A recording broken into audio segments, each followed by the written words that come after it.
মসজিদের ফান্ডের গচ্ছিত টাকা দিয়ে এলাকাবাসীর জন্য ইফতার আয়োজন করা যাবে কি না? গুরুত্বপূর্ণ প্রশ্ন রমাদান এসছে। মসজিদের তহবিলের টাকা দিয়ে এলাকাবাসীর জন্য বা মসজিদের মুসল্লিদের জন্য ইফতারের কোনো আয়োজন করা যাবে না।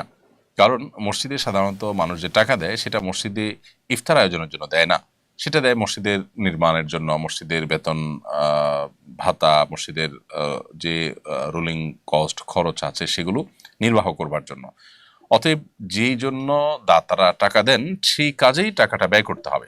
যেহেতু মসজিদে ইফতারের আয়োজনের জন্য সাধারণত মসজিদে টাকা দেওয়া হয় না, দান বাক্সে বা জেনারেল ফান্ডে যে টাকা দেওয়া হয় সেটা ইফতার আয়োজনের জন্য দেয় না কেউ, সেজন্য সেটাকে এই কাজে ব্যবহার করা যাবে না। এজন্য কোনো মসজিদে রমজান উপলক্ষে যদি ইফতার আয়োজন করতে হয় রোজাদারদের জন্য, তাহলে এর জন্য আলাদা করে তহবিল গঠন করতে হবে, মুসল্লিদেরকে ঘোষণা দিতে হবে যে আমরা রোজাদারদের জন্য ইফতার আয়োজন করতে চাই, আপনারা শরিক হন। সেক্ষেত্রে মুসল্লিদের সেই তহবিলে যে টাকা দিবেন সেটা দিয়ে তারা ইফতার আয়োজন করতে পারবেন ইনশাআল্লাহ তাআলা।